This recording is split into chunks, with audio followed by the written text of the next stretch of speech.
Welcome back to WagerTalk.com. I'm Marco D'Angelo, joined in studio today with Bryan Leonard and Ralph Michaels, and we're going to preview a big one in the SEC, guys. Alabama and Tennessee.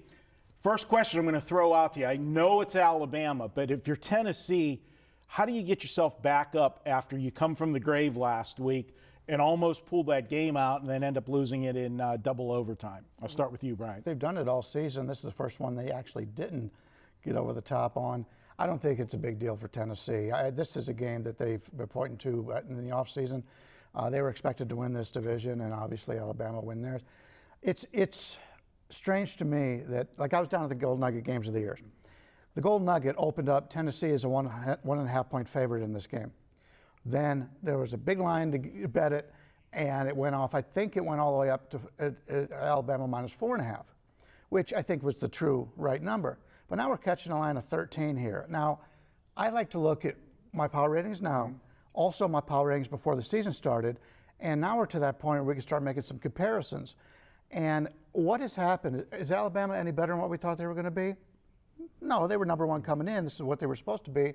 Tennessee struggled early, but now we see them. They're in every game they play, and they're losing turnover battles, and they're still in these games. I think Tennessee's actually a little better than what I thought they were going to be. Now, maybe not other people, but we went from 4.5 to 13. Where has that gone? I mean, there's plenty of value here on Tennessee.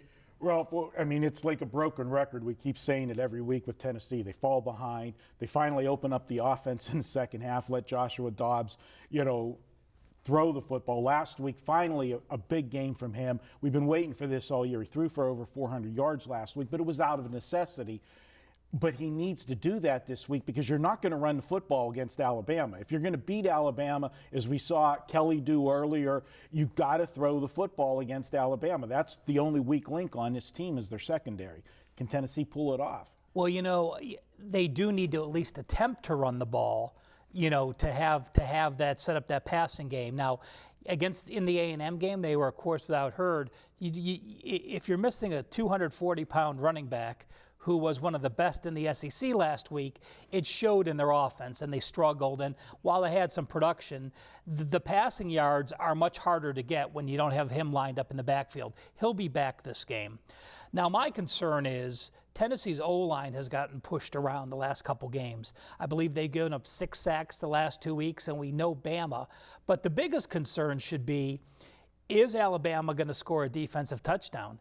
Tennessee, 12 turnovers the last 3 weeks, including 7 last week. Alabama, absolutely amazing. 9 defensive and special teams touchdowns this year, 19 over the last 2 years. By the way, their 9 touchdowns on the defensive side this year, the number 2 team is Houston with 4, showing you the gap at how good that defense really is. So, I think that's where the line has gone up.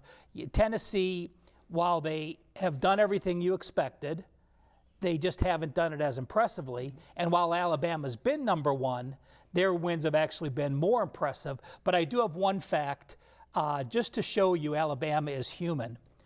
In the last 3 years, when they've played back-to-back road games, they're only 1-3 ATS, and the one cover was in overtime against LSU, while they covered by 0.5 point. So again, now they're in a back-to-back road situation, and in that point, Alabama comes down several notches.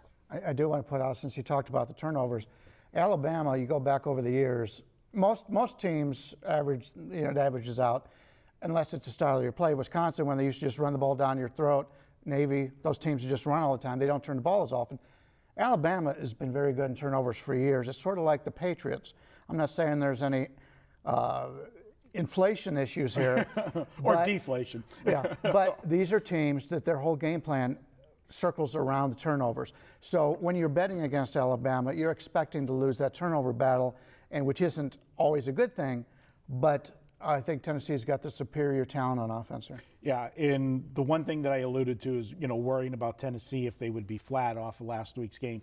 The one thing that Butch Jones can sell to this team is if we take care of business, if we win this game and then win out, we win our division and we get in the SEC championship game, and whoever wins the SEC championship game is pretty much going to get a ticket stamped to the Final Four playoff picture. So it's not like I like to use the Dream Crusher scenario. They still have all of their goals in front of them. The SEC can still win a national championship. So I definitely think that this one's going to go down to the wire. If I had to play it, I'm leaning to Tennessee plus the points here. I think Alabama escapes with the win, but I think it's going to be closer than people think. On the lighter side, if you're Butch Jones, maybe you don't want to beat Alabama and have to face them again with in-season revenge. I lean with the dog as well. Yeah, Brian? yeah. Nobody's looking forward to beating Alabama twice, yeah. but I'm on the dog here also. All right, there you go. You got a unanimous consensus here from the three of us. We all like the dog plus the points in this one. It'll be a good one to watch on Saturday. And don't forget, guys, hey, if you're new to WagerTalk, after you make your first $12 purchase, email support with your username, and we're going to put $50 in your account.